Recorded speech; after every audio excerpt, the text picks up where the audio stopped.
Help in Pharmaceuticals in association with Higher Secondary Principals Forum.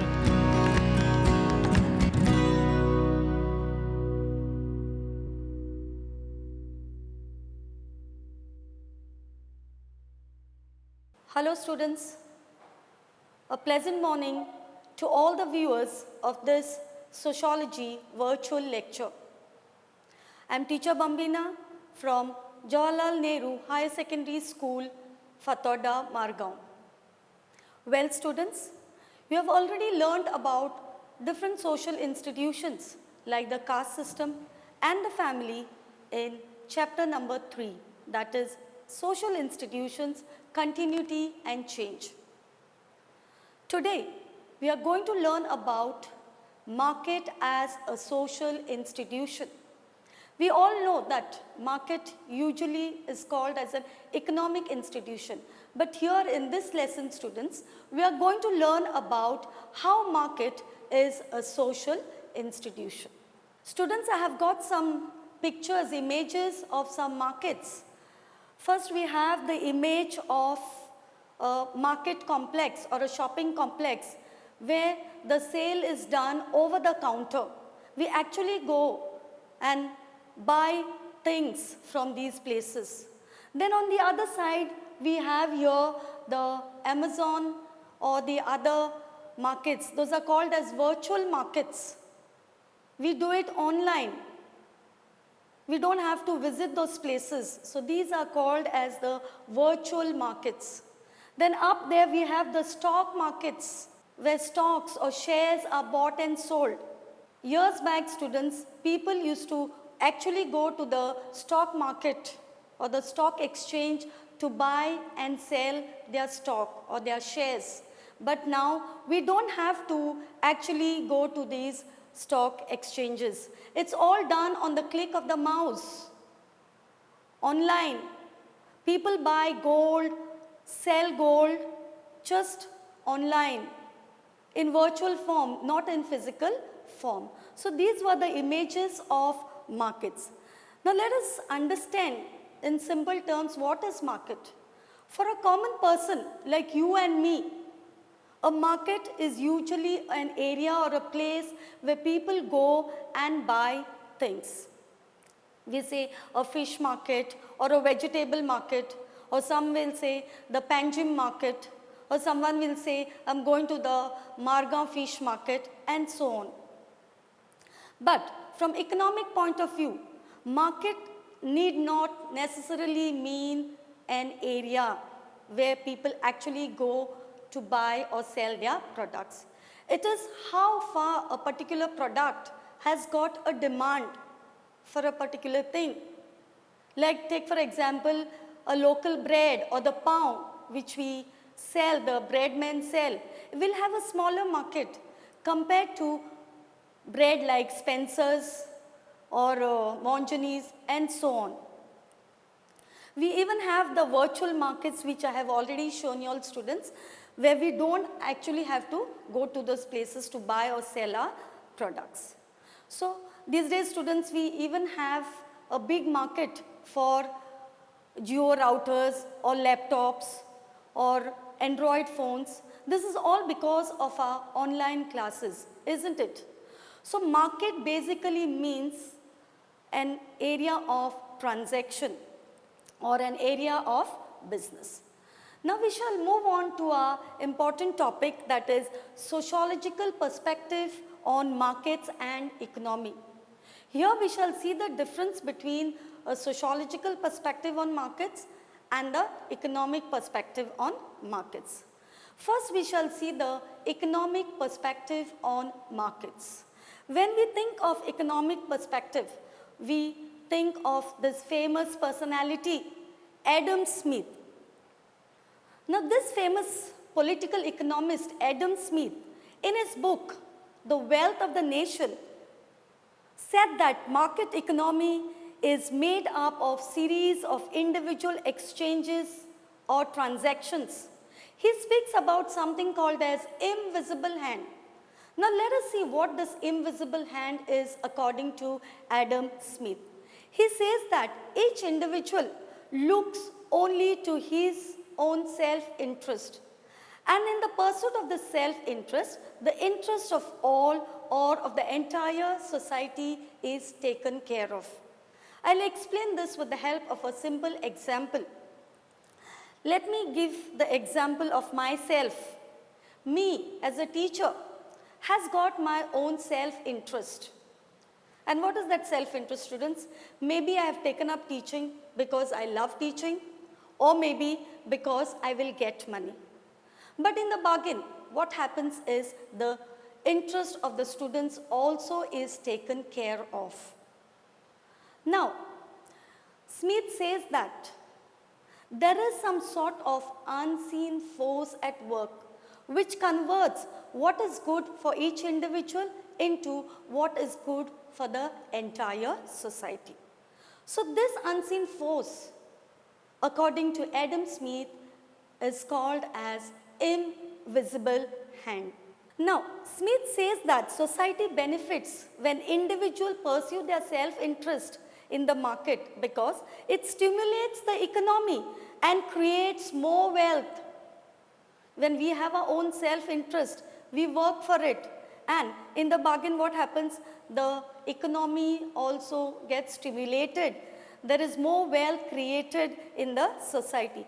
And that is the reason why, students, he supported the concept of free market, free from all sorts of regulations, wherein the traders are free to work the way they want.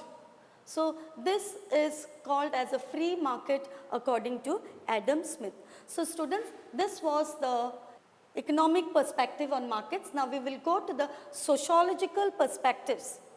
Now sociologists view markets as social institutions that are constructed in a culturally specific way. For example, markets are often controlled by particular groups or classes. If you see, most of the markets are controlled by certain groups of individuals, like we have the Salgaunkars, we have the Tatas, we have the Billas, and so many other groups. So basically the entire market is controlled by these business communities or by these particular classes or the groups. Sociologists often express the idea by saying that economies are socially embedded. They are fixed in the society within the social groups. Next very important topic, students, is the weekly tribal market in Dorai village of Bastar district of Chhattisgarh. In this topic, we are going to learn about weekly tribal markets with special reference to the market at Dorai in Chhattisgarh. Before we go further, I would like to show you some pictures of weekly markets in Goa or the periodic markets in Goa. They are not every day, but only on a particular day of the week we have these markets. Right in front of us, we have a picture of the Saturday night market at Arpora, which takes place on a Saturday. Next, we have a picture of the Friday Mapsa market.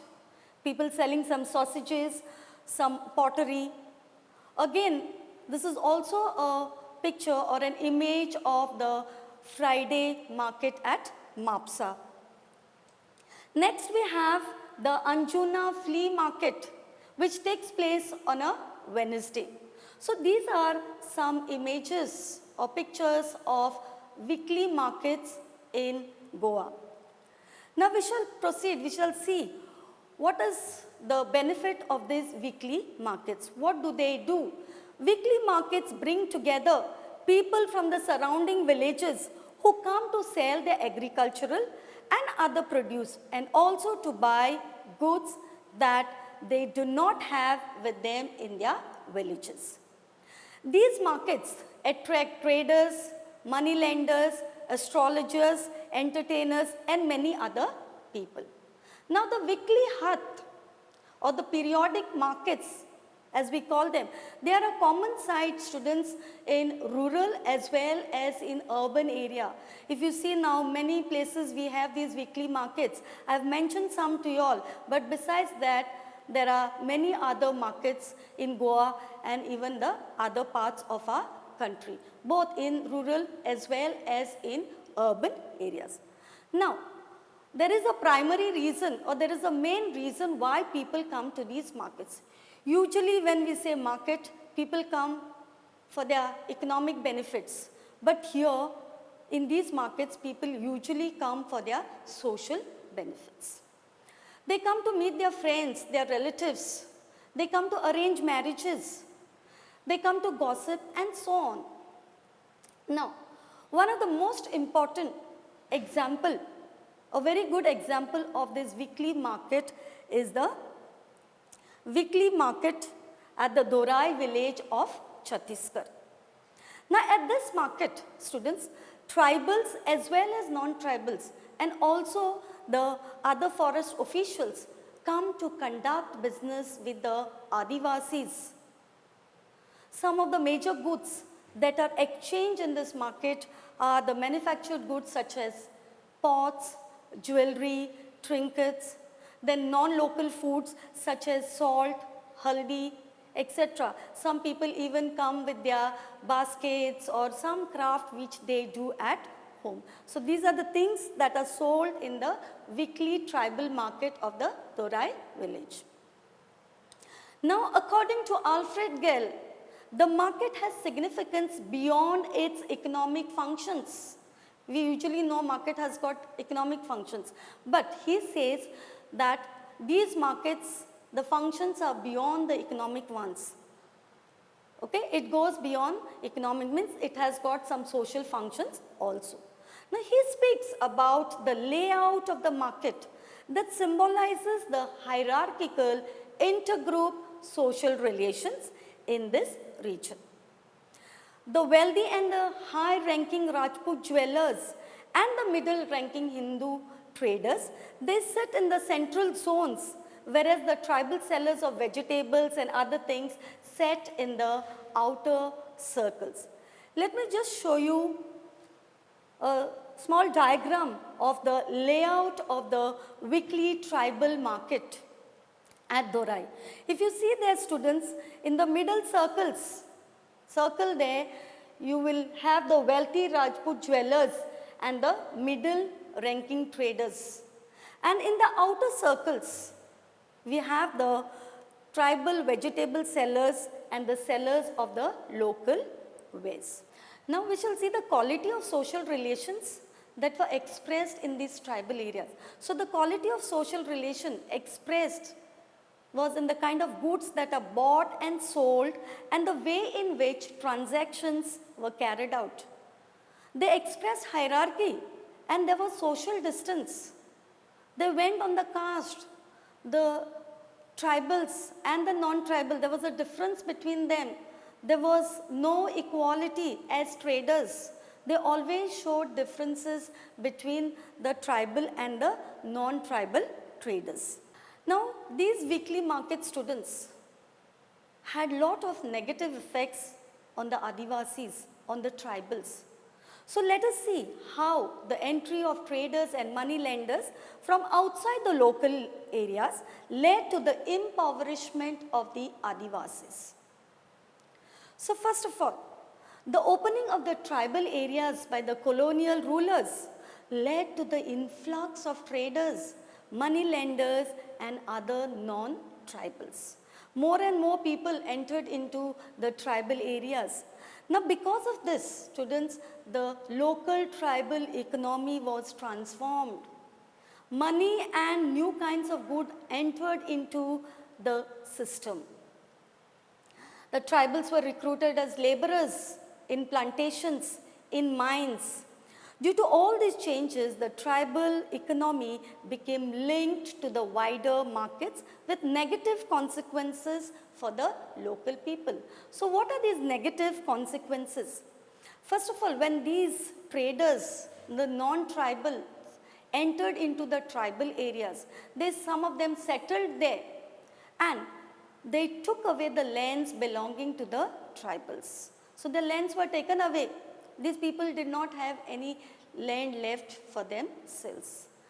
Now another thing what happened is there was a dilution of the tribal culture.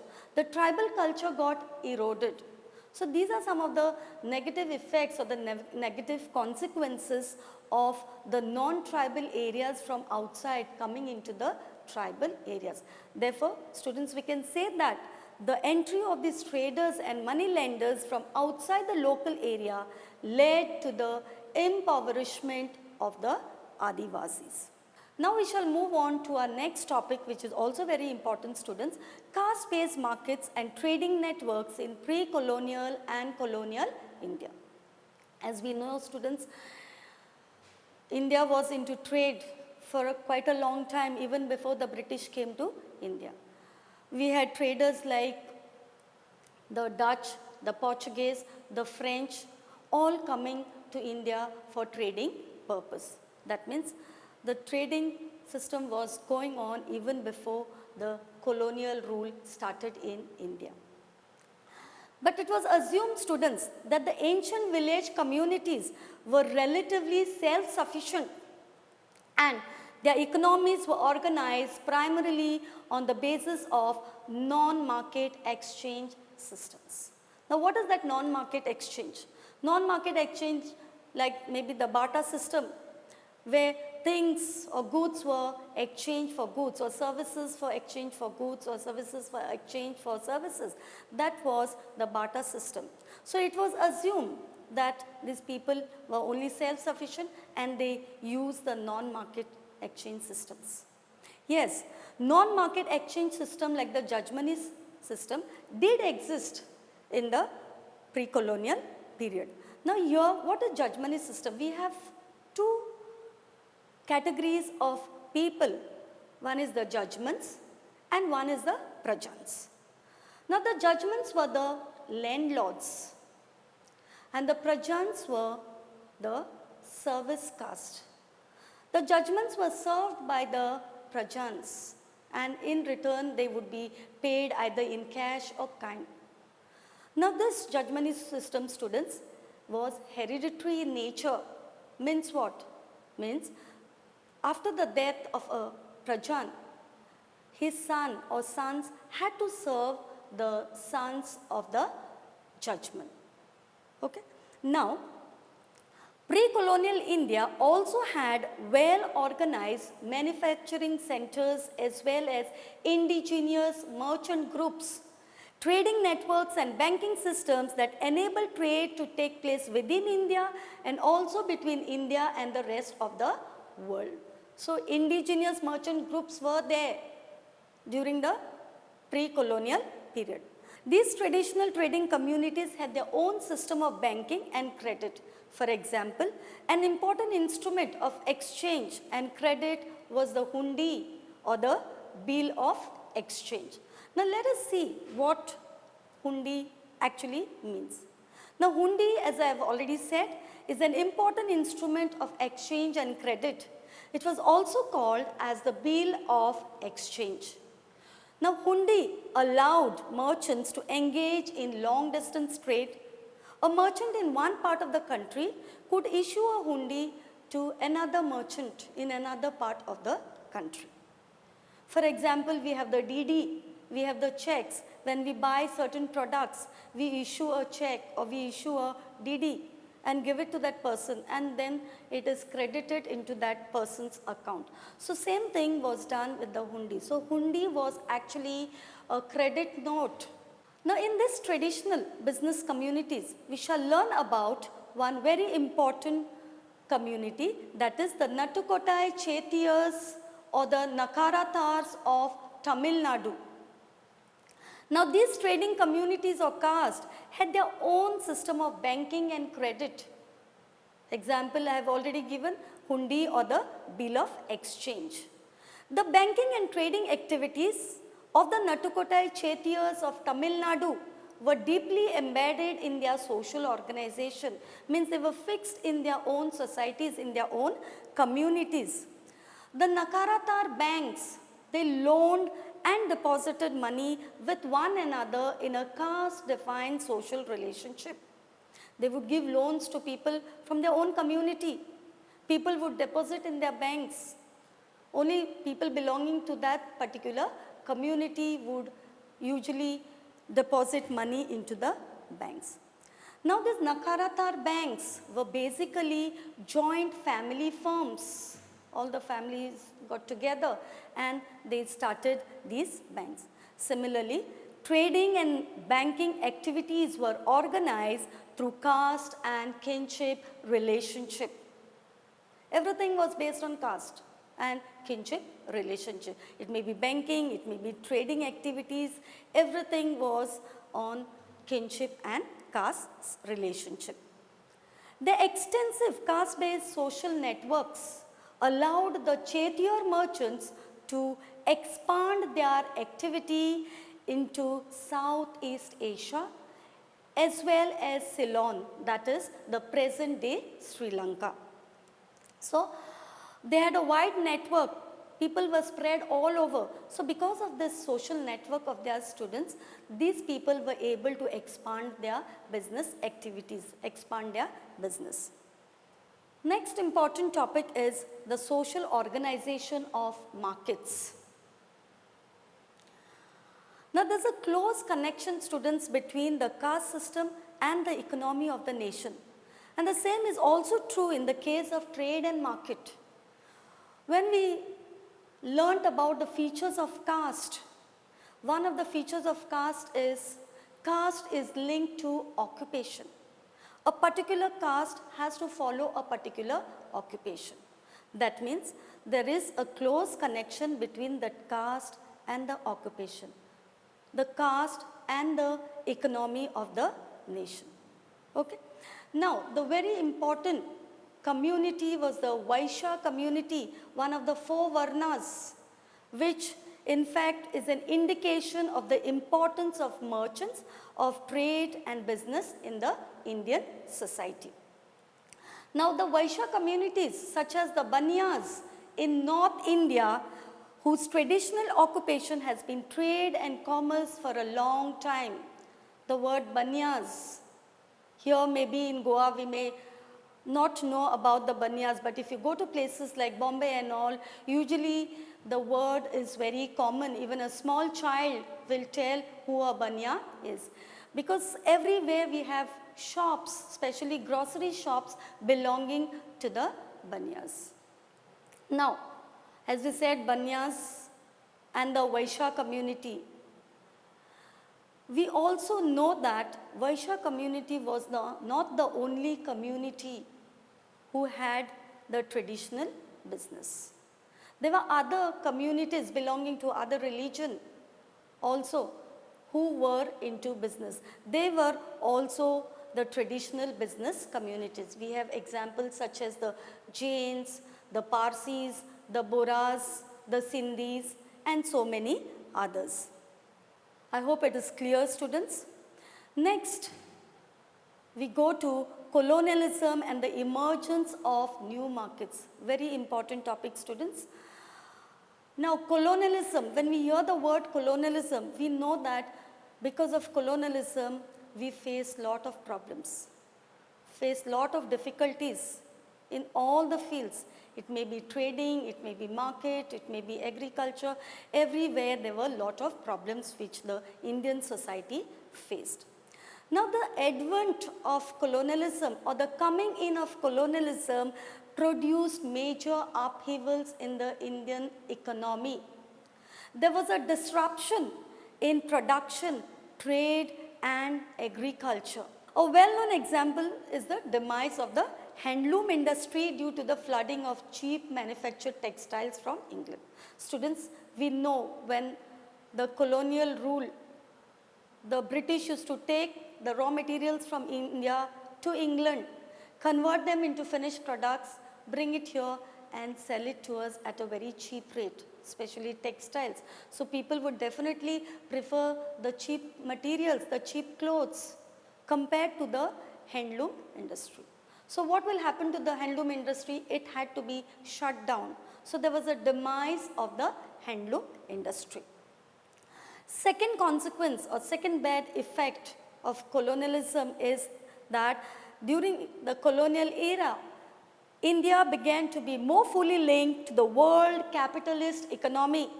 She became the source of raw material and agricultural product and a consumer of manufactured goods, supplier or a source of raw materials, and we only consumed what was manufactured by the British. Now during this time, during the colonial period, new groups entered into trade and business expansion of markets. Economy in India provided new opportunities to some merchant communities which were able to improve their position by reorienting themselves to the changing circumstances. The best example is the Marwari community. We must have all heard about the Marwari community. Now let us see in detail about the Marwari community. The Marwaris were the most widespread and best known business communities in India. This community, represented by leading industrial families such as the Billas, the Bajaj, the Agarwals, etc. They became more successful only during the colonial period. We have many examples, students, where Marwaris are the owners of big companies. We have Bajaj Auto, then we have Lupin Pharmaceuticals, then we have Seat Tires, we have Idea Cellular, Z Entertainment. All these are run by the Marwari communities, the big industrialists who belong to these Marwari community. Now the Marwaris took advantage of the new opportunities in colonial cities such as Calcutta and settled throughout the country to carry trade and money lending. First they started with small business, they accumulated money and then they became big businessmen. If you see, students, all around us, the market is mostly dominated by the Marwaris. Now, why were these Marwaris successful? It is said the success of the Marwaris rested on the extensive social networks which created a relation of trust necessary to operate their banking systems. We have seen in the Natukotai Chetiyas also, they were successful because of their wide network, social networks, the relation of trust. For any business, for any activity, students, if we want it to be successful, there has to be a relation of trust. And that was there among the Marwaris, which helped them a lot. If you see, many of the Marwari shops, they usually keep their own people to work. Why? Because there is a relation of trust among these people. Now, they accumulated enough wealth. As I said, they took the opportunities during the colonial period. Maybe they just started with a small business and they accumulated lot of money. And then later they became money lenders, they became bankers, and now I give you many examples. We know that they are the top industrialists in our country. Students will go to our next topic, that is understanding capitalism as a social system. Here we shall stress on the concept of commodification or commoditization. Now what is commodification or what is commoditization? The process where things that were earlier not traded as commodities or things have now become a part of the market economy is called as commodification or commoditization. For instance, labor and skills have become things that can be bought and sold. Skills like somebody may be good in dancing, so that person usually sells. How? He may start a coaching class, a dance class, where he can teach children dancing. So he is selling his skills. So skills are bought and sold. We also have many private institutions offering courses in personality development, spoken English and so on. When I say personality development, when we were young, our parents would tell us which dress would look nice, or which lipstick to wear, or what makeup to put. But now we have courses where they teach us all these things. We have courses in spoken English. We usually learned English in schools, or maybe when parents spoke at home, we learned from them. But now we have classes, private institution, coaching people in spoken English and so on. Drinking water, students, is another example of commodification. Easily we get the drinking water in bottles now, which would not happen some years back. If we were thirsty, we would just stop as we were passing and ask for water from someone's house. But now water is easily available in the shops, and we buy from there and we drink. So there is commodification of this water. Another example, students, of commodification of culture is the famous camel fair at Pushkar in Rajasthan. It is the biggest camel fair, students. I would like to show a picture of this camel fair. If you look at this, one side you see there are so many camels brought there to be sold at this fair. And on the other side we have tourists taking ride on this camel. So culture is being commodified. Coaching classes is again another example of commodification of education. Small children of even KG are sent for tuitions. When they can be very well taught at home, they are sent. So education is become a commodity now. Earlier, students' marriages were arranged by our relatives, our family members, our neighbors maybe. But now there are marriage bureaus, there are websites, there are matchmakers who arrange the partners for us by paying, or we give a lot of money to these matchmakers. Then we have the wedding planners who plan everything for us, right from maybe even looking out for a partner till the honeymoon. The gown, the catering, everything is taken care of by these wedding planners. We have event managers. A small party, we give it to the event manager who take care of everything. Now this commodification, student, has got some negative effects. So what are the negative effects? Now according to Karl Marx, he says there are some negative social effects of commodification. Example, the commodification of labor.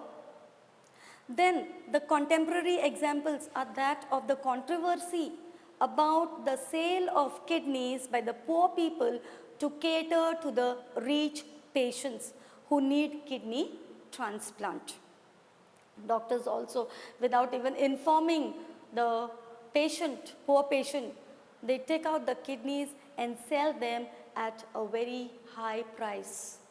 So this is all commodified, or these are all examples, students, of commodification.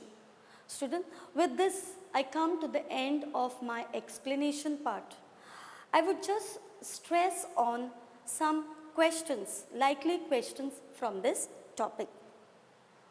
First we have the objective types.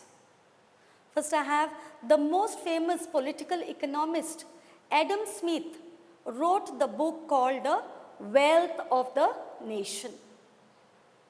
Then Adam Smith supported the idea of free market or laissez-faire. Next we have the famous camel fair in Pushkar, Rajasthan, is an example of commodification of culture. Coaching classes is an example of commodification of education. Now these can be asked as fill in the blanks or complete the following multiple choice type, or it can be asked as 1 mark question. Next we have, during the colonial period, the most successful business community was the Marwari. Then the best example of indigenous trading networks in Tamil Nadu were the Natukotai Chetiyars or the Nakarathas.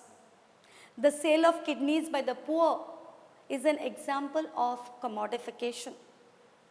Then we have, during the colonial rule, the long distance trade in salt was controlled by the marginalized tribal groups called as the Banjaras. These are some of the questions, students. In what way is the market such as the weekly tribal market a social institution? Or explain the significance of the Dorai village market. Another way it can be asked is, explain the quality of social relations that has been expressed in the weekly tribal market of Dorai village. Next we have, show how money entry of traders and money lenders from outside the local area led to the impoverishment of the Adivasis. Next, explain the trading networks in pre-colonial and colonial India. What is Hundi? Now this question can be asked as 1 mark or a 2 mark question. Analyze the Natukotai Chetiyars as traditional business communities. Next, explain how caste and kin network contribute to the success of business. Next question we have, explain the social organization of the traditional business communities in India.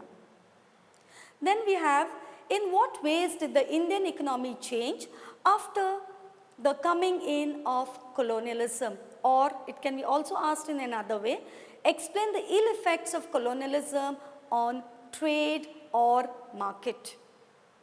Or the advent of colonialism in India produced major upheavals in the economy. Explain.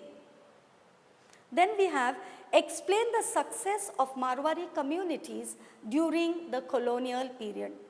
Or the Marwaris were the widespread and the best known business communities in India. Explain. Next we have, what is commodification with examples. And the last, what are the negative social effects of commodification. With this, students, I come to the end of this sociology lecture. I hope all of you all have understood. Thank you so much. Stay home, stay safe. Prudent Scholars, powered by Lupin Pharmaceuticals.